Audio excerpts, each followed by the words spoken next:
Welcome to wave length academy. നമ്മൾ ഇന്ന് discuss ചെയ്യാൻ പോകുന്നത് class 5th social science text ബുക്കിലെ 10th ചാപ്റ്റർ ആണ്. മിണ്ണിലെ വിസ്മയങ്ങളും മണ്ണിലെ വിശേഷങ്ങളും എന്നതാണ് ഈ ഒരു പാഠഭാഗത്തിന്റെ പേര് വരുന്നത്. കുറച്ച് ഇൻട്രസ്റ്റിംഗ് ആയിട്ടുള്ള നല്ലൊരു രസമുള്ള ചാപ്റ്റർ ആണ്. നമുക്ക് എന്തായാലും ഈ ഒരു പാഠഭാഗത്തിൽ വരുന്ന ഇമ്പോർട്ടന്റ് ആയിട്ടുള്ള ഫാക്ട്സ് എന്താണെന്ന് നോക്കാം. ഓക്കെ ആണല്ലോ.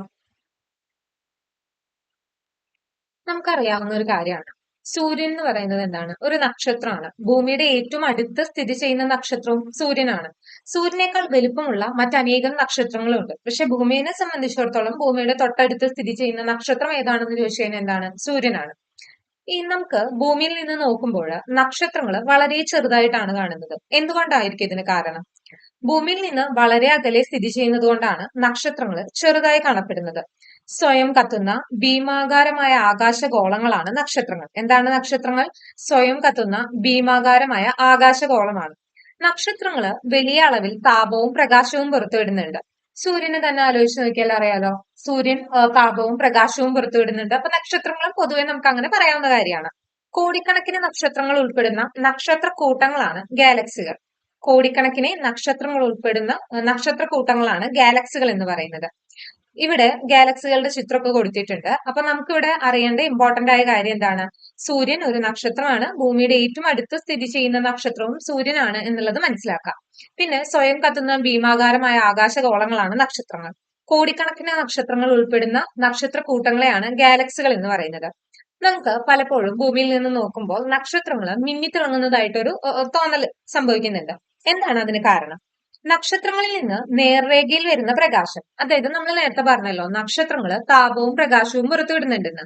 അപ്പോ നക്ഷത്രത്തിൽ നിന്ന് നേർരേഖയിലാണ് പ്രകാശം പുറത്തു വരുന്നത്. ഇത് അന്തരീക്ഷത്തിലൂടെ കടന്നു വരുമ്പോൾ നിരന്തരമായ ദിശാവ്യതിയാനത്തിന് വിധേയമാകുന്നു. അതായത് അന്തരീക്ഷത്തിന്റെ ഓരോ ലെയറിലും ഡിഫറെന്റ് ആയിട്ടുള്ള ടെമ്പറേച്ചറുകളും മറ്റു കാര്യങ്ങളും ഒക്കെയാണ്. അപ്പോ ഈ ഒരു പ്രകാശം കടന്നു വരുമ്പോൾ, അന്തരീക്ഷത്തിലൂടെ കടന്നു വരുമ്പോൾ എന്താണ്? ഇതിന് ദിശാവ്യതിയാനം, അതായത് ഡയറക്ഷൻ ചേഞ്ചസ് ഒക്കെ വരുന്നുണ്ട്. അതുകൊണ്ടാണ് ഭൂമിയിൽ നിന്ന് നോക്കുമ്പോൾ നക്ഷത്രങ്ങൾ മിന്നുന്നതായിട്ട് നമുക്ക് തോന്നുന്നത്. എന്താണ് കാരണം? അന്തരീക്ഷത്തിലൂടെ കടന്നു വരുമ്പോൾ ഇതിന് സംഭവിക്കുന്ന ദിശാവ്യതിയാനമാണ് ഈ പറയുന്ന നക്ഷത്രങ്ങളുടെ മിന്നുന്നതായിട്ടുള്ള തോന്നാനുള്ള കാരണം എന്ന് പറയുന്നത്. മനസ്സിലായിട്ടുണ്ടാവല്ലോ. സൂര്യനെ കേന്ദ്രമാക്കി ചില ആകാശഗോളങ്ങൾ ചുറ്റിക്കറങ്ങിക്കൊണ്ടിരിക്കുന്നു. ഓക്കെ ആണല്ലോ. ഇവിടെ ചിത്രത്തിൽ നിന്ന് നമ്മുടെ സൗരയൂഥത്തിന്റെ ചിത്രം കൊടുത്തിട്ടുണ്ട്. നടുക്ക് ആരാണുള്ളത്? സൂര്യനാണ്.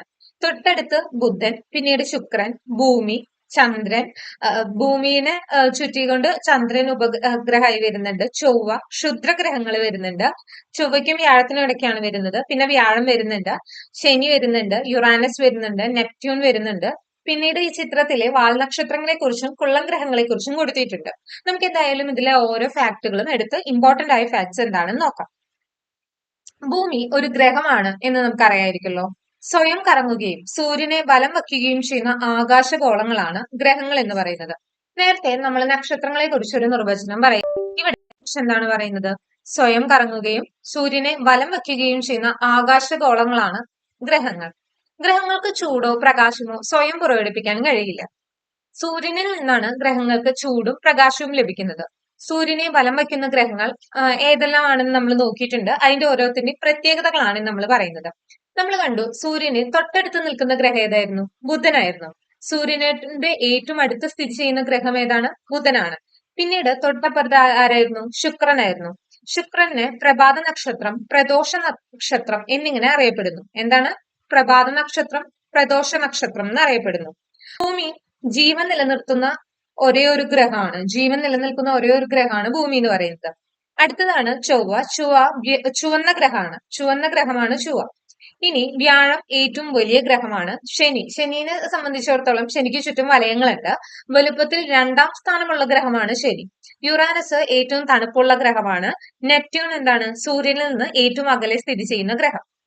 അപ്പോ നമുക്ക് റാൻഡം ആയിട്ട് ക്വസ്റ്റ്യൻസ് ഇങ്ങനെ വരാം. ഏറ്റവും തണുപ്പുള്ള ഗ്രഹം ഏതാണ്? അപ്പൊ നമുക്ക് എന്താണ് ഉത്തരം പറയാനുള്ളത്? യുറാനസ് ആണ്. ഏറ്റവും വലിയ ഗ്രഹം ഏതാണ്? വ്യാഴമാണ്. ഏറ്റവും ചെറിയ ഗ്രഹം ഏതാണ്? ബുധനാണ്. വലുപ്പത്തിൽ 2ാം സ്ഥാനമുള്ള ഗ്രഹം ശനിയാണ്. ആദ്യം 1ാം സ്ഥാനം ആർക്കാണ്? വ്യാഴത്തിനാണ്. 2ാം സ്ഥാനം ശനിക്കാണ്. ഏറ്റവും തണുപ്പുള്ള ഗ്രഹം യുറാനസ് ആണ്. ജീവൻ നിലനിൽക്കുന്ന ഒരേ ഒരു ഗ്രഹം ഏതാണ്? ഭൂമിയാണ്. ചുവന്ന ഗ്രഹം ഏതാണ്? ചൊവ്വ. പ്രദോഷ നക്ഷത്രം, പ്രഭാത നക്ഷത്രം എന്നറിയപ്പെടുന്നത് ശുക്രനാണ്.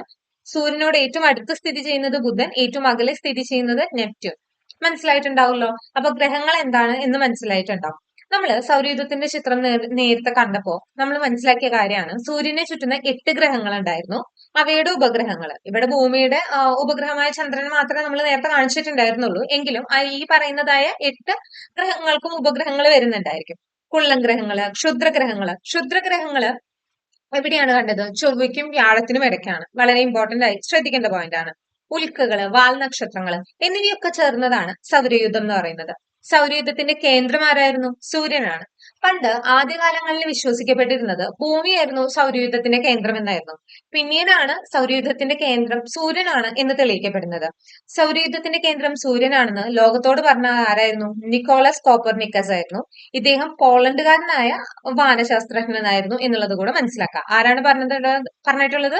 നിക്കോളസ് കോപ്പർനിക്കസ് ആണ്. ഓക്കെ ആണല്ലോ. ഇപ്പോ നമ്മള് നേരത്തെ ഗാലക്സികളെ കുറിച്ച് പറയുന്നുണ്ടായിരുന്നു. സൗരയൂഥം ഉൾപ്പെടുന്ന ഗാലക്സിയാണ് ക്ഷീരപഥം അഥവാ ആകാശഗംഗ, മിൽക്കി വേ. എന്താണ്? സൗരയൂഥം ഉൾപ്പെടുന്ന ഗാലക്സി ഏതാണ്? മിൽക്കി വേ ആണ്. ഓക്കെ ആണല്ലോ. ആകാശഗംഗ അഥവാ ക്ഷീരപഥം. ഇതിലെ കോടാനുകോടി നക്ഷത്രങ്ങളുണ്ട്. നമ്മൾ പറഞ്ഞല്ലോ നേരത്തെ നക്ഷത്ര കൂട്ടത്തിനെയാണ് ഗാലക്സി എന്ന് പറയുന്നതെന്ന്. അപ്പോ ഈ പറയുന്ന മിൽക്കി വേയിലും ഒരുപാട് നക്ഷത്രങ്ങൾ ഉണ്ടായിരിക്കുമല്ലോ. ഇത്തരത്തിലുള്ള കോടിക്കണക്കിന് ഗാലക്സികൾ ഉൾപ്പെടുന്നതാണ് പ്രപഞ്ചം. നമ്മുടെ ഈ ഒരു യൂണിവേഴ്സ് എന്ന് പറയുമ്പോൾ അതിൽ ഒരുപാട് ഗാലക്സികൾ ഉണ്ടെന്ന് മനസ്സിലാക്കാം. നമ്മൾ നിലനിൽക്കുന്ന ഗാലക്സി ഏതാണ്? ക്ഷീരപഥം അല്ലെങ്കിൽ ആകാശഗംഗ, മിൽക്കി വേ എന്നൊക്കെ നമുക്ക് പറയാവുന്നതാണ്. ഇനി നമ്മൾ നേരത്തെ സൗരയൂഥത്തിന്റെ ചിത്രത്തിലെ വാൽനക്ഷത്രങ്ങളെ കാണുകയുണ്ടായി, ക്ഷുദ്രഗ്രഹങ്ങളെ കാണുകയുണ്ടായി. വാൽനക്ഷത്രങ്ങൾ എന്താണെന്ന് നമുക്ക് നോക്കാം. സൗരയൂഥത്തിൽ അപൂർവമായി എത്തുന്ന വിരുന്നുകാരാണ് വാൽനക്ഷത്രങ്ങൾ അഥവാ ധൂമകേതുക്കൾ. വാൽനക്ഷത്രത്തിന് നമ്മൾ ധൂമകേതുക്കൾ അഥവാ കോമറ്റ്സ് എന്ന് കൂടെ പറയാറുണ്ട്. പാറ, പൊടി, ഹിമം എന്നിവ ചേർന്നാണ് വാൽനക്ഷത്രങ്ങൾ രൂപപ്പെടുന്നത്. സൂര്യനോട് അടുക്കുമ്പോൾ ഇവയുടെ വാല് സൂര്യപ്രകാശമേറ്റ് തിളങ്ങുന്നു. നോക്കിയാണല്ലോ.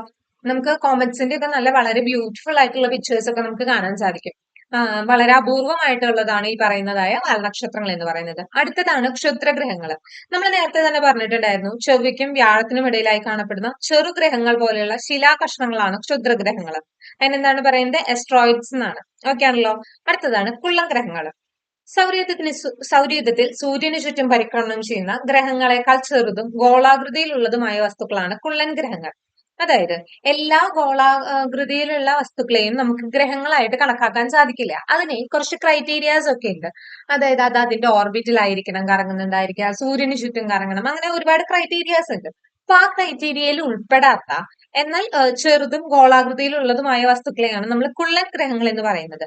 അപ്പൊ സൗരയൂഥത്തിലെ സൂര്യന് ചുറ്റും പരിക്രമണം ചെയ്യുന്ന ഗ്രഹങ്ങളെക്കാൾ ചെറുതും ഗോളാകൃതിയിലുള്ളതുമായ വസ്തുക്കളാണ് കുള്ളൻ ഗ്രഹങ്ങൾ എന്നതുകൂടെ മനസ്സിലാക്കാം.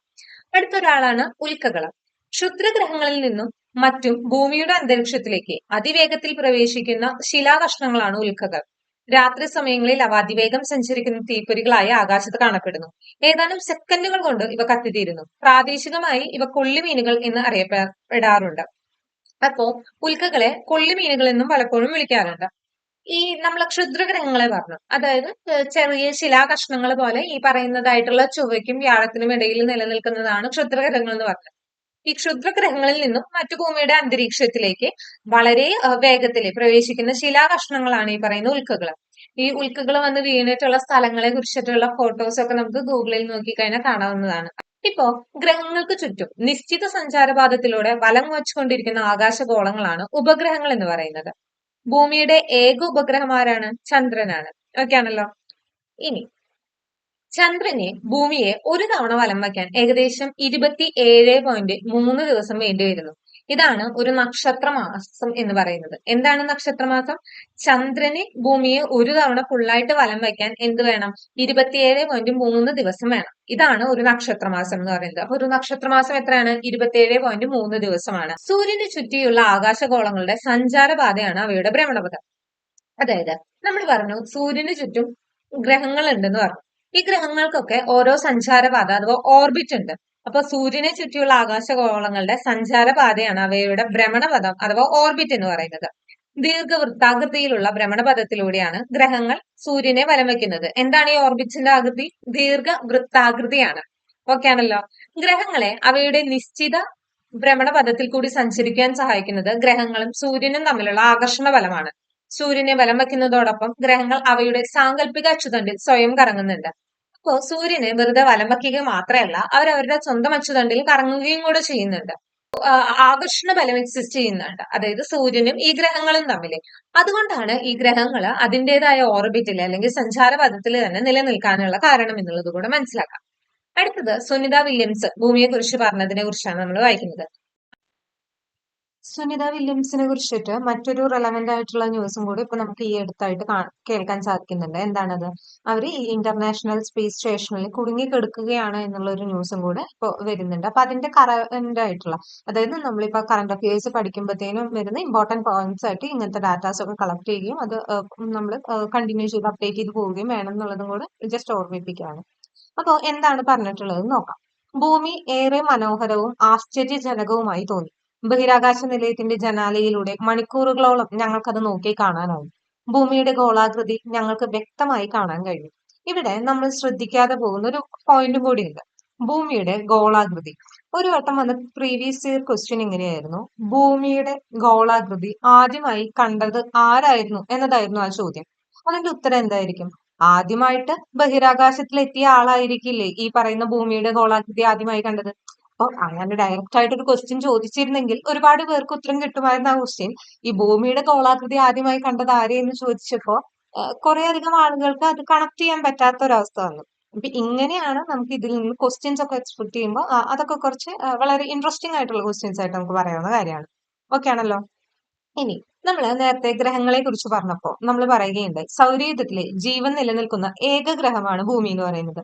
ഭൂമിക്ക് സവിശേഷമായ ഒരു ഗോളാകൃതിയാണുള്ളത്. ധ്രുവങ്ങൾ അല്പം പരന്നതും ഭൂമധ്യരേഖാ ഭാഗം ചെറുതായി വീർത്തതുമായ ഗോളാകൃതിയാണിത്. ഭൂമിയുടെ ഷേപ്പായിട്ട് നമ്മൾ പറയുന്നത് എന്താണ്? ജിയോയിഡ് ഷേപ്പാണ്. എന്താണ് ജിയോയിഡ്? ആ പദത്തിനെ ഭൂമിയുടെ ആകൃതി എന്നാണ് അർത്ഥം. ജിയോയിഡ് എന്ന പദത്തിനെ ഭൂമിയുടെ ആകൃതി എന്നാണ് അർത്ഥം വരുന്നത്. ഇനി എന്താണ് ബഹിരാകാശം? ഒരു ജ്യോതിർഗോളത്തിന്റെ അന്തരീക്ഷ പരിധിക്ക് അപ്പുറമുള്ള മേഖലയാണ് ബഹിരാകാശം എന്ന് പറയുന്നത്. വിവിധ രാജ്യങ്ങളിൽ നിന്നും വ്യത്യസ്തങ്ങളായ പഠനങ്ങൾക്കായും പര്യവേഷണത്തിനായും ബഹിരാകാശത്തേക്ക് വിദഗ്ധരെ അയക്കാറുണ്ട്. ഓക്കെ ആണല്ലോ. ഭാരതീയ ശാസ്ത്രജ്ഞനായ ആര്യഭട്ടൻ ഭൂമിക്ക് ഗോളാകൃതിയാണെന്നും സാങ്കല്പിക അച്ചുതണ്ടിൽ അത് സ്വയം കറങ്ങുന്നുവെന്നും വിശ്വസിച്ചിരുന്നു. ഗ്രീക്ക് തത്വചിന്തകരായ തെയിൽസ്, പൈത്തഗോറസ്, അരിസ്റ്റോട്ടിൽ എന്നിവരും ഭൂമിക്ക് ഗോളാകൃതിയാണെന്ന് വിശ്വസിച്ചു. കാലത്ത് മഗല്ലൻ എന്ന നാവികന്റെ ലോകം ചുറ്റിയുള്ള കപ്പൽ യാത്ര ഭൂമി ഉരുണ്ടതാണ് എന്ന് തെളിയിച്ചു. അപ്പോ ഈ ഭൂമിയുടെ ഷേപ്പുകളെ കുറിച്ചൊക്കെ നമ്മൾ പറഞ്ഞപ്പോ നമ്മൾ ആ ഒരു കാലഘട്ടത്തിൽ ഈ ഒരു ആശയങ്ങളൊക്കെ കൊണ്ടുവന്ന ആ ശാസ്ത്രജ്ഞരുടെ പേരുകളും കൂടെ ജസ്റ്റ് പറഞ്ഞു എന്ന് മാത്രമേ ഉള്ളൂ. ഇത് ബഹിരാകാശത്ത് നിന്നെടുത്ത ഭൂമിയുടെ ചിത്രങ്ങളാണ്. പൂർണ്ണമായ ഗോളാകൃതിയിൽ നമുക്ക് ഭൂമിയെ കാണാൻ സാധിക്കുന്നത് ബഹിരാകാശത്ത് നിന്നാണെന്ന് മനസ്സിലാക്കാം. ബഹിരാകാശത്ത് നിന്നെടുത്ത ഭൂമിയുടെ ചിത്രങ്ങളാണ് ഇപ്പൊ നമ്മൾ കണ്ടത്. ഭൂമിയുടെ മാതൃകയായ ഗ്ലോബിൽ ഏത് നിറമാണ് നമ്മൾ കൂടുതലായിട്ട് കാണുന്നത്? നീല നിറമാണ്. എന്തായിരിക്കും അതിന് കാരണം? ഭൂമിയുടെ ഉപരിതലത്തിന്റെ ഏകദേശം 71% ജലമായതിനാലാണ് ബഹിരാകാശത്ത് നിന്ന് നോക്കുമ്പോൾ ഭൂമി ഒരു നീല ഗോളമായി കാണപ്പെടുന്നത്. ഭൂമിയുടെ അന്തരീക്ഷമാണ് ഇതര ഗ്രഹങ്ങളിൽ നിന്നും ഭൂമിയെ വ്യത്യസ്തമാക്കുന്ന മറ്റൊരു സവിശേഷത എന്ന് പറയുന്നത്. ഭൂമിയെ ആവരണം ചെയ്തിരിക്കുന്ന വായുവിന്റെ പുതപ്പാണ് അന്തരീക്ഷം എന്ന് പറയുന്നത്. ഈ അന്തരീക്ഷത്തിൽ എന്തൊക്കെയുണ്ട്? വാതകങ്ങള്, പൊടിപടലങ്ങള്, ജലാംശം എന്നിവയൊക്കെയുണ്ട്.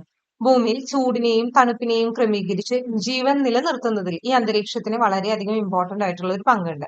ഓക്കെ ആണല്ലോ. ഇനി അടുത്തത് നമ്മൾ ഭൂമിയുടെ ചലനങ്ങളെ കുറിച്ചാണ് പറയുന്നത്. ഇവിടെ രണ്ട് പേര് തമ്മിലുള്ള ഒരു കോൺവെർസേഷൻ ആയിട്ടാണ് കാണിക്കുന്നത്.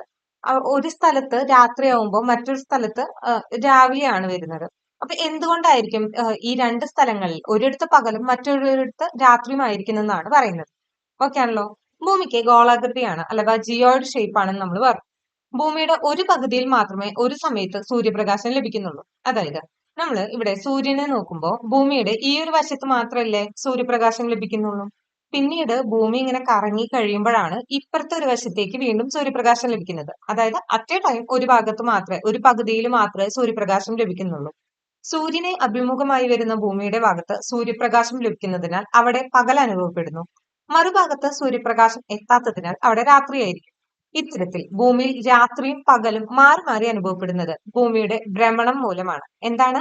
ഭൂമിയുടെ ഭ്രമണം. എന്താണ് ഭ്രമണം? അതായത് ഭൂമി അതിന്റെ സാങ്കല്പിക അച്ചുതണ്ടിൽ സ്വയം കറങ്ങുന്നതിനെയാണ് ഭ്രമണം എന്ന് പറയുന്നത്. എന്താണ്? സ്വയം കറങ്ങുന്നത്, അച്ചുതണ്ടിൽ സ്വയം കറങ്ങുന്നതിനെയാണ് നമുക്ക് ഭ്രമണം എന്ന് പറയുന്നത്. ഭൂമി സ്വയം കറങ്ങുന്നത് കൊണ്ടാണല്ലോ ഈ പറയുന്ന സൂര്യനിലുള്ള വെളിച്ചം ഒരു സ്ഥലത്ത് പകലും ഒരു സ്ഥലത്ത് രാത്രിയായിട്ട് ഇങ്ങനെ മാറി മാറി വരാനുള്ള കാരണം. ഓക്കെ ആണല്ലോ. ഇനി ഭൂമി ഭ്രമണം ചെയ്യുന്നുണ്ട് എന്ന് നമ്മൾ പറഞ്ഞു. പടിഞ്ഞാറ് നിന്ന് കിഴക്കോട്ടേക്കാണ് ഭൂമിയുടെ ഭ്രമണം. എന്താണ്? പടിഞ്ഞാറിൽ നിന്ന് കിഴക്കോട്ടാണ്. അതിനാലാണ് സൂര്യൻ കിഴക്കുദിച്ച് പടിഞ്ഞാറ് അസ്തമിക്കുന്നതായിട്ട് നമുക്ക് അനുഭവപ്പെടുന്നത്. ഭൂമിക്ക് ഒരു ഭ്രമണം പൂർത്തിയാക്കാൻ 23 മണിക്കൂർ 56 മിനിറ്റ് 4 സെക്കൻഡ് സമയമാണ് ആവശ്യം. അതാണ് ഒരു ദിവസം. എത്രയാണ്? 23 മണിക്കൂർ 56 മിനിറ്റ് 4 സെക്കൻഡ് ആണ് ഒരു ഭ്രമണം പൂർത്തിയാക്കാൻ വേണ്ടത്.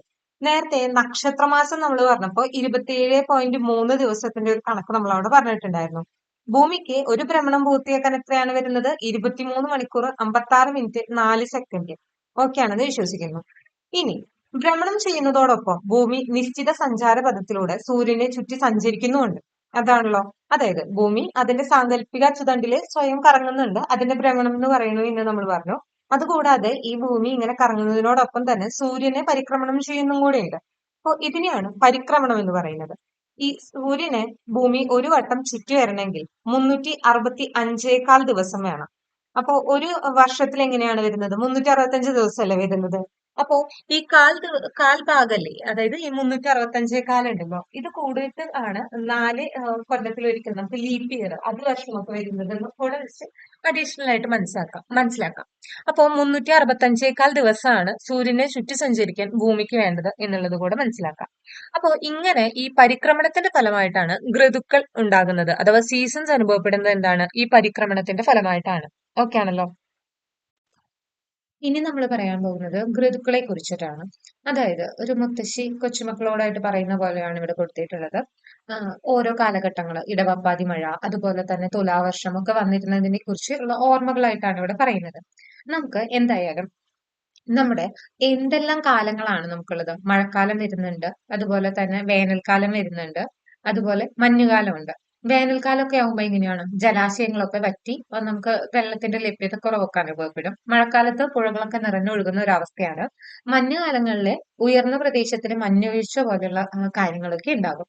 നമുക്ക് ഇത്തരം കാര്യങ്ങളെ കുറിച്ചിട്ടൊക്കെ അറിയാം. എന്തുകൊണ്ടൊക്കെ ആയിരിക്കും ഈ ഋതുഭേദങ്ങൾ ഉണ്ടാകുന്നത്? അതായത് നമ്മൾ നേരത്തെ ഭൂമിയുടെ ഭ്രമണത്തെ കുറിച്ചും പിന്നീട് പരിക്രമണത്തെ കുറിച്ചൊക്കെ പറയുകയുണ്ടായി. അപ്പോൾ എന്ത് കാരണമാണ് ഈ പറയുന്ന സീസണൽ ചേഞ്ചസ് അഥവാ ഋതുഭേദങ്ങൾ കാരണമാകുന്നത്? ഭൂമിയുടെ പരിക്രമണവും ഭൂമിയിൽ ലഭിക്കുന്ന സൗരോർജത്തിന്റെ ഏറ്റക്കുറിച്ചിലുകളുമാണ് ഈ പറയുന്ന ഋതുഭേദങ്ങൾക്ക് കാരണം. അപ്പോ ഋതുഭേദങ്ങൾക്കനുസരിച്ച് ഈ പറയുന്ന അന്തരീക്ഷ സ്ഥിതിയിലും പ്രകൃതിയിലും മാറ്റങ്ങൾ ഉണ്ടാകുന്നുണ്ട്. അത് നമുക്ക് എന്തായാലും മനസ്സിലാവുന്ന കാര്യമാണല്ലോ. മഴക്കാലം, വേനൽക്കാലം അല്ലെങ്കിൽ മഞ്ഞുകാലത്തൊക്കെ ഉണ്ടാകുന്ന ഇവിടുത്തെ അന്തരീക്ഷത്തിലെ രീതികളും പലതും വ്യത്യാസമാണ് എന്നുള്ളത് നമ്മൾ അനുഭവിച്ചറിയുന്ന കാര്യം തന്നെയാണ്. അപ്പോ എന്താണ് ഭ്രമണം? ഭൂമി സ്വന്തം അച്ചുതണ്ടിൽ കറങ്ങുന്നതിനെയാണ് ഭ്രമണം എന്ന് പറയുന്നത്. ഭ്രമണം ഫലമായിട്ട് ഉണ്ടാകുന്നത് എന്താണ്? അതായത് ഒരു സ്ഥലത്ത്, ഭൂമിയുടെ ഒരു സ്ഥലത്ത് പകലും മറ്റൊരു സ്ഥലത്ത് രാത്രിയും അനുഭവപ്പെടുന്നു. പരിക്രമണം എങ്ങനെയാണ്? ഭൂമി സൂര്യനെ വലം വയ്ക്കുന്നതിനെയാണ് പരിക്രമണം എന്ന് പറയുന്നത്. അതിന്റെ ഫലമായിട്ടാണ് ഋതുക്കൾ ഉണ്ടാകുന്നത്. ഇത്രയും കാര്യങ്ങൾ ഓക്കെ ആണെന്ന് വിശ്വസിക്കുന്നു. അടുത്തതാണ് ദിനാന്തരീക്ഷ സ്ഥിതിയും കാലാവസ്ഥയും. ഇവ തമ്മിലുള്ള വ്യത്യാസം എന്താണ്? ആദ്യം നമ്മൾ പറയുന്നത് ദിനാന്തരീക്ഷ സ്ഥിതിയാണ്, വെതർ. അതായത് ഒരു പ്രദേശത്ത് നിശ്ചിത സമയത്ത് അനുഭവപ്പെടുന്ന അന്തരീക്ഷത്തിന്റെ അവസ്ഥയാണ് ദിനാന്തരീക്ഷ സ്ഥിതി. അതായത് ഒരു പർട്ടിക്കുലർ സമയത്ത് അനുഭവപ്പെടുന്ന അന്തരീക്ഷത്തിന്റെ അവസ്ഥയാണ് നമ്മൾ ദിനാന്തരീക്ഷ സ്ഥിതി എന്ന് പറയുന്നത്. ആ നിശ്ചിത സമയത്തെ അന്തരീക്ഷത്തിലെ ഈർപ്പം, ചൂട്, മഴ, കാറ്റ്, മേഘം തുടങ്ങിയവ ദിനാന്തരീക്ഷ സ്ഥിതിയെ സ്വാധീനിക്കുന്നു. എന്നാൽ കാലാവസ്ഥ അഥവാ ക്ലൈമറ്റ് എന്ന് പറയുമ്പോൾ എങ്ങനെയാണ്? ദീർഘകാലമായിട്ട് ഒരു പ്രദേശത്ത് അനുഭവപ്പെടുന്ന ഈ പറയുന്ന ദിനാന്തരീക്ഷ സ്ഥിതിയുടെ ശരാശരി, അതിനെയാണ് നമ്മൾ കാലാവസ്ഥ എന്ന് പറയുന്നത്. അതായത് ദിനാന്തരീക്ഷ സ്ഥിതി എന്ന് പറയുന്നത് ഒരു പ്രദേശത്ത് നിശ്ചിത സമയത്ത് അനുഭവപ്പെടുന്നതാണ്.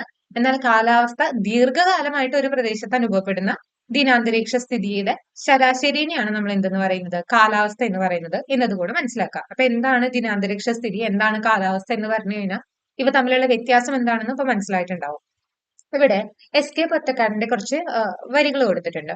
ഉറച്ച് കട്ടിയായി തീർന്ന തടാകങ്ങളുടെ മാറിലൂടെ ബസ്സും ലോറിയും കാറും ഓടിത്തുടങ്ങും. സ്കീയിങ്, സ്കേറ്റിംഗ് തുടങ്ങിയ വിൻഡോ സ്പോർട്സുകളുടെ ബഹളങ്ങളായിരിക്കും ഓരോ മൂലയിലും. ഇത് ജസ്റ്റ് ഒന്ന് വായിച്ചു നോക്കാം. ഇത് വരുന്നത് പാതിരാ സൂര്യന്റെ നാട്ടിൽ എന്ന് പറയുന്ന എസ്.കെ. പൊറ്റക്കാടിന്റെ കൃതിയിൽ നിന്നുള്ള വരികളാണ് കൊടുത്തിട്ടുള്ളത്. ഈ പാതിരാ സൂര്യന്റെ നാട് എന്നറിയപ്പെടുന്ന രാജ്യമാണ് നോർവേ എന്ന് പറയുന്നത്. യൂറോപ്പിന്റെ വടക്ക് ഭാഗത്താണ് നോർവേ സ്ഥിതി ചെയ്യുന്നത്. അപ്പൊ പാതിരാ സൂര്യന്റെ നാട് എന്നറിയപ്പെടുന്ന രാജ്യം ഏതാണ്? നോർവേ. പാതിരാ സൂര്യന്റെ നാട്ടിൽ എന്ന് കൃതി രചിച്ചിരിക്കുന്നത് എസ്.കെ. പൊറ്റക്കാടാണ്. പാതിരാ സൂര്യന്റെ നാട് എന്നറിയപ്പെടുന്ന രാജ്യം ചോദിച്ചു കഴിഞ്ഞാൽ നോർവേ ആണ്. മറക്കരുത്. ഇതിന്റെ സ്ഥിതി ചെയ്യുന്നത് എവിടെയാണ്? യൂറോപ്പിന്റെ വടക്ക് ഭാഗത്തായിട്ടാണ്. വർഷത്തിൽ അവിടെ അധികകാലവും മഞ്ഞ് മൂടിക്കിടക്കുന്ന നോർവേയുടെ ഏറ്റവും വടക്കുള്ള പ്രദേശങ്ങളിൽ 6 മാസത്തോളം ഇങ്ങനെയാണ് തുടർച്ചയായ പകലും 6 മാസത്തോളം തുടർച്ചയായ രാത്രിയുമാണ് അനുഭവപ്പെടുന്നതെന്നാണ് പറയുന്നത്. ഓക്കെ ആണെന്ന് വിശ്വസിക്കുന്നു. ഇപ്പോ നമ്മള് ഋതുഭേദങ്ങൾ ഉണ്ടെന്ന് പറയുകയുണ്ടായി. ഇപ്പോ നമ്മൾ ഓരോ സ്ഥലങ്ങളിൽ ഉണ്ടാവുന്ന ഇപ്പൊ ഈ മഞ്ഞുള്ള കാലഘട്ടമാണെന്ന് വിചാരിക്കുക. അല്ലെങ്കിൽ ഈ മഞ്ഞ് വീഴ്ച കൂടുതലുള്ള സ്ഥലങ്ങളാണെന്ന് വിചാരിക്കുക. ഇപ്പൊ നമ്മൾ തന്നെ പറയുകയുണ്ടായി നോർവേയുടെ വടക്ക് ഭാഗത്തൊക്കെ ആണെങ്കിൽ 6 മാസം കണ്ടിന്യൂസ് പകലും 6 മാസം കണ്ടിന്യൂസ് രാത്രിയാണ് അനുഭവപ്പെടുന്നതെന്ന് പറഞ്ഞു. അപ്പൊ ഈ മഞ്ഞിനെ അതിജീവിക്കാനായിട്ട് അവിടുത്തെ ആളുകളുടെ വസ്ത്രധാരണത്തിലും വ്യത്യാസം ഉണ്ടാവും. തുകൽ കൊണ്ട് നിർമ്മിച്ചതും വായു കടക്കാത്തതുമായ പാദരക്ഷകളും രോമനിർമ്മിതമായ വസ്ത്രങ്ങളുമാണ് ഇവിടുത്തെ ജനങ്ങൾ ധരിക്കുന്നത്. ഇവിടുത്തെ തദ്ദേശീയരായ ഇന്യൂട്ട് വളർത്തു നായകൾ വലിക്കുന്ന പരന്ന സ്ലെഡ്ജുകളിൽ സഞ്ചരിക്കുന്ന സാധാരണ കാഴ്ചയാണ്. ഇവിടെ ചിത്രത്തിൽ കൊടുത്തിരിക്കുന്നതാണ് സ്ലെഡ്ജ് എന്ന് പറയുന്നത്. അവിടെയുള്ള ആൾക്കാരെ പൊതുവെ പറയുന്നത് ഇന്യൂട്ടുകൾ എന്നാണ്. എന്താണ് ഇന്യൂട്ട് എന്നാണ്. ഇവര് താമസിക്കുന്നത് ഇഗ്ലൂവിലായിരിക്കും. അപ്പൊ ഈ ഒരു 6 മാസക്കാലം അതീവ ശൈത്യം വരുന്ന ആ ഒരു കാലഘട്ടത്തിൽ ഇവർ കൂടുതലായിട്ടും എന്താണ് ഇഗ്ലൂവിൽ നിന്ന് പുറത്തിറങ്ങാറില്ല. അതിശൈത്യത്തെ അതിജീവിക്കുന്ന പന്നൽ, പായൽ തുടങ്ങിയവയാണ് ഇവിടുത്തെ മുഖ്യ സസ്യവർഗ്ഗങ്ങൾ. തിമിംഗലം, മത്സ്യങ്ങൾ, ഹിമമൂങ്ങ, സീല്, ഹിമക്കരടി ഒക്കെ പ്രധാന ജന്തുവർഗ്ഗങ്ങളിൽ വരുന്നുണ്ട്. വേട്ടയാടലും മത്സ്യബന്ധനവുമാണ് ഇവിടുത്തെ പ്രധാന ഉപജീവന മാർഗം. ഇനി നമ്മൾ പറഞ്ഞു ഇന്യൂട്ടുകളെ കുറിച്ച് പറഞ്ഞു. അതായത് അവിടെയുള്ള തദ്ദേശീയരായ ആൾക്കാരെ ഇന്യൂട്ടുകൾ എന്നാണ് പറയുന്നത്. ഈ ധ്രുവ പ്രദേശങ്ങളിൽ അധിവസിക്കുന്ന തദ്ദേശീയരായ ജനവിഭാഗമാണ് ഇന്യൂട്ട് അഥവാ എസ്കിമോകൾ. ഇവർ മഞ്ഞുകട്ടകൾ കൊണ്ട് നിർമ്മിക്കുന്ന വീടുകളാണ് ഇഗ്ലു. ഇഗ്ലുവിന്റെ ചിത്രമാണ് ഇവിടെ കൊടുത്തിട്ടുള്ളത്. അപ്പൊ ഈ അതിശൈത്യത്തെയൊക്കെ അതിജീവിക്കാൻ വേണ്ടി ഇവർ ഇഗ്ലുവിൽ നിന്ന് പുറത്തിറങ്ങാറില്ല എന്ന് പറയുന്ന ഒരു സാഹചര്യം കൂടെ അവിടെ ഉണ്ട് എന്നുള്ളതും കൂടെ മനസ്സിലാക്കി വെക്കാം. ഇനി നമ്മള് മഞ്ഞ് വീഴുന്ന സ്ഥലങ്ങൾ മാത്രമാണോ ഉള്ളത്? അല്ല അല്ലെ, മരുഭൂമികളുണ്ട്. അതായത് വർഷത്തിലെ വളരെ കുറഞ്ഞ അളവിൽ മാത്രം മഴ ലഭിക്കുന്ന സ്ഥലങ്ങളെയാണ് മരുഭൂമികൾ എന്ന് പറയുന്നത്. ധ്രുവപ്രദേശത്തെ വെച്ച് നോക്കുമ്പോഴത്തേനും വളരെ വ്യത്യസ്തമായതാണ് ഇവിടുത്തെ കാലാവസ്ഥ അല്ലെങ്കിൽ ഭൂമിശാസ്ത്ര സവിശേഷതകൾ എന്ന് നമുക്ക് പറയാം. അങ്ങനെയുള്ള ഒരു സ്ഥലമാണ് ഉഷ്ണമരുഭൂമികൾ. വിശാലമായ മണൽപ്പരപ്പുകളും മണൽ കുന്നുകളും ഇവിടുത്തെ പ്രത്യേകതയാണ്. ഇവിടെ പകല് താപം വളരെ കൂടുതലായിരിക്കും, രാത്രിയോ വളരെ കുറവുമായിരിക്കും. മഴ തീരെ കുറവായ ഈ പ്രദേശങ്ങളിൽ ഉയർന്ന താപവും വരണ്ട കാറ്റും ജലദൗർലഭ്യവും അനുഭവപ്പെടുന്നു. ഈ പ്രദേശങ്ങളിൽ ജനവാസം തീരെ കുറവാണ്. ഉഷ്ണമരുഭൂമികളിൽ കാലാവസ്ഥയ്ക്ക് ഇണങ്ങുന്ന ജീവിത രീതിയാണുള്ളത്. അപ്പോ അവിടെയുള്ള ആളുകളുടെ വസ്ത്രധാരണത്തിലും ഈ വ്യത്യാസം ഉണ്ടായിരിക്കും. നേരത്തെ ഇന്യൂട്ടുകളുടെ വസ്ത്രധാരണം ഇവരുടെയൊക്കെ കമ്പയർ ചെയ്യുമ്പോഴത്തേനും വളരെയധികം വ്യത്യാസം ഈ ഒരു വസ്ത്രധാരണത്തിൽ തന്നെ ഉണ്ടായിരിക്കും. സഞ്ചാരത്തിനും ചരക്ക് നീക്കത്തിനും ഒട്ടകത്തിൽ ഉപയോഗിക്കുന്ന മരുഭൂമികളിലെ സാധാരണ കാഴ്ചയാണ്. അപ്പോൾ മരുഭൂമികളുടെ സവിശേഷതകളാണ് കൊടുത്തിട്ടുള്ളത്. രാത്രി താപം കുറവാണ്, പകല് താപം വളരെ കൂടുതലാണ്, വിശാലമായ മണൽ പരപ്പാണ്. അതുകൂടാതെ തന്നെ എന്തായിരിക്കും, ജലത്തിന്റെ ലഭ്യത കുറവുണ്ട്. അതുകൂടാതെ പിന്നെ എന്തൊക്കെ നമുക്ക് പറയാൻ പറ്റും, മണൽ കാറ്റുകൾ വരുന്നുണ്ട്. ഒക്കെയാണല്ലോ. അപ്പൊ ഇത്തരം കാര്യങ്ങളൊക്കെ മരുഭൂമികളുടെ സവിശേഷതകളായിട്ട് നമ്മൾ നേരത്തെ വായിച്ചതിൽ നിന്ന് നമുക്ക് മനസ്സിലാക്കാൻ സാധിച്ചിട്ടുണ്ട്. അപ്പൊ നമ്മളിവിടെ രണ്ട് വ്യത്യസ്ത കാലാവസ്ഥകളെ കുറിച്ചിട്ട് നമ്മൾ പറയുന്നുണ്ട്. ഇനി കാലാവസ്ഥ വ്യതിയാനം. ഞാൻ കെനിയയിൽ നിന്നാണ് വരുന്നത്. അവിടെ 20 കോടി ജനങ്ങൾ കാലാവസ്ഥാ മാറ്റത്തിന്റെ ദുരിതം അനുഭവിക്കുകയാണ്. കൊടും വരൾച്ചയാണ് അവിടെ. 2 വർഷമായി ഞങ്ങൾക്ക് മഴ കിട്ടിയിട്ട്, 3-ാം വർഷവും അങ്ങനെ തന്നെയാകും എന്നാണ് ശാസ്ത്രജ്ഞർ പറയുന്നത്.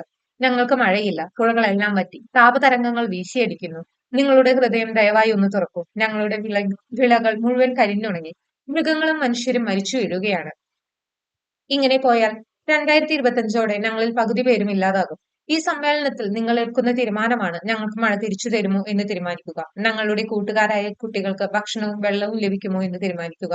ദയവായി നിങ്ങൾ ഹൃദയം ഒന്ന് തുറക്കൂ. ദയവായി നിങ്ങൾ ഹൃദയം ഒന്ന് തുറക്കൂ. ഇത് 2021 ഒക്ടോബർ 31-ന് ഐക്യരാഷ്ട്ര സംഘടനയുടെ ഗ്ലാസ്ഗോ കാലാവസ്ഥാ സമ്മേളനത്തിൽ വെച്ചിട്ട് കെനിയയിൽ നിന്നുള്ള സ്കൂൾ വിദ്യാർത്ഥിയായ എലിസബത്ത് വത്തി ലോക നേതാക്കളോട് നടത്തിയ അഭ്യർത്ഥനയാണ് നമ്മൾ വായിച്ചിട്ടുള്ളത്. എവിടെ വെച്ചായിരുന്നു ഈ പറയുന്ന ഐക്യരാഷ്ട്ര സംഘടനയുടെ ഗ്ലാസ്ഗോ കാലാവസ്ഥാ സമ്മേളനത്തിലെ 2021 ഒക്ടോബർ 31-ന്. ഇന്ന് നമ്മുടെ ലോകം അഭിമുഖീകരിച്ചുകൊണ്ടിരിക്കുന്നതും അതുപോലെ തന്നെ അടുത്ത തലമുറയ്ക്ക് നേരിടേണ്ടി വരുന്നതായിട്ടുള്ള ഒരു മെയിൻ പ്രശ്നം എന്ന് പറയുന്നത് എന്താണ്, ഈ കാലാവസ്ഥയിൽ വരുന്ന വ്യത്യാസമാണ്. ഇപ്പോ കഴിഞ്ഞ ഇയറിനെ വെച്ച് കമ്പയർ ചെയ്യുമ്പോൾ അല്ലെങ്കിൽ പ്രീവിയസ് ഇയേഴ്സിനെ വെച്ച് കമ്പയർ ചെയ്യുമ്പോഴത്തേനും കഴിഞ്ഞ വർഷം നമുക്ക് എന്താണ് കൂടുതൽ ചൂട് ഇവിടെ അനുഭവപ്പെടുന്ന ഒരു അവസ്ഥയൊക്കെ ഉണ്ടായി. അപ്പൊ ഇങ്ങനെയുള്ള ഒരുപാട് കാലാവസ്ഥ വ്യതിയാനങ്ങൾ നമ്മളും സഫർ ചെയ്യുന്നുണ്ട്. അപ്പൊ ഇതിന് പല കാരണങ്ങൾ ഉണ്ടായിരിക്കും. ലോക പരിസ്ഥിതി ദിനത്തിലെ വെറുതെ ഒരു ചെടി വെച്ചത് കൊണ്ട് മാത്രം നമുക്ക് ഈ ഒരു കാലാവസ്ഥ വ്യതിയാനത്തിനെ നേരിടാൻ സാധിക്കില്ല. എന്തൊക്കെയായിരിക്കും ഇതിലുള്ള കാരണങ്ങൾ എന്നുള്ളത് നമുക്ക് നോക്കാം. ഈ കാലാവസ്ഥ വ്യതിയാനം കാരണം ഭൂമിയിൽ സംഭവിക്കുന്ന പ്രകൃതി ദുരന്തങ്ങളുടെ ചിത്രങ്ങളാണ് കൊടുത്തിട്ടുള്ളത്. എന്തൊക്കെയാണ്, വറ്റി വരണ്ട് കിടക്കുന്ന കൃഷിയിടങ്ങള്, അതുപോലെ തന്നെ വെള്ളപ്പൊക്കം, അതുപോലെ തന്നെ മറ്റു പല ചിത്രങ്ങളിൽ നിന്നും നമുക്ക് ഇതിന്റെ കാര്യങ്ങൾ മനസ്സിലാവുന്നുണ്ടാവും. ഈ കാലാവസ്ഥ വ്യതിയാനത്തിന്റെ പ്രത്യാഘാതങ്ങൾ എന്തൊക്കെയാണ്? ആഗോള താപനില ഉയരുന്നു, സമുദ്രനിരപ്പിലെ ഉയർച്ചയും സുനാമി ദുരന്തങ്ങളും, കാലം തെറ്റിയ മഴയും മഴയുടെ തോതിലുള്ള ഏറ്റക്കുറച്ചിലും, വരൾച്ച, ധ്രുവ പ്രദേശങ്ങളിലെ മഞ്ഞുരുകൽ. ഇതിന് കാരണം എന്തൊക്കെയാണ്?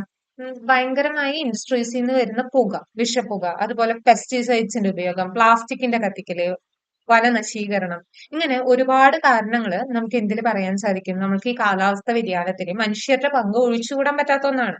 അതായത് ഇത്രയധികം കാലാവസ്ഥ വ്യതിയാനം ഉണ്ടാകാനുള്ള മെയിൻ കാരണം എന്ന് പറയുന്നത് മനുഷ്യൻ തന്നെയാണ്. ഇനി നമുക്ക് എന്തൊക്കെ അത് ചെയ്താൽ മാത്രമാണ് നമുക്ക് ഈ ഒരു ബുദ്ധിമുട്ട് അല്ലെങ്കിൽ ഈ ഒരു പ്രോബ്ലത്തിന് ഓവർകം ചെയ്യാൻ പറ്റുക എന്നുള്ളതാണ് ഇനി അടുത്തൊരു കാര്യം എന്ന് പറയുന്നത്. ഹരിത കേരളം മിഷൻ. മണ്ണ്, ജലസംരക്ഷണം, ശുചിത്വം, മാലിന്യ സംസ്കരണം, ജൈവ കൃഷി എന്നീ മേഖലകൾക്ക് ഊന്നൽ നൽകിക്കൊണ്ട് സർക്കാർ നടപ്പിലാക്കുന്ന പദ്ധതിയാണ് ഹരിത കേരളം മിഷൻ. ഹരിതകർമ്മസേന, പച്ചത്തുരുത്ത് തുടങ്ങിയവ ഹരിത കേരളം മിഷന്റെ ശ്രദ്ധേയമായ കർമ്മ പരിപാടികളാണ്. അതായത് കൂടുതലും പ്ലാസ്റ്റിക്സും മറ്റു വേസ്റ്റുകളൊക്കെ കളക്ട് ചെയ്തിട്ട് അതിന്റെയൊക്കെ ഈ പറയുന്നതായ കത്തിക്കലും പൊല്യൂഷൻസ് ഒക്കെ കുറയ്ക്കുക എന്നുള്ളതൊക്കെയാണ് ആ ഒരു ഇവരെ മുന്നോട്ട് വയ്ക്കുന്ന കൂടുതലായിട്ടുള്ള ആശയം എന്ന് പറയുന്നത്.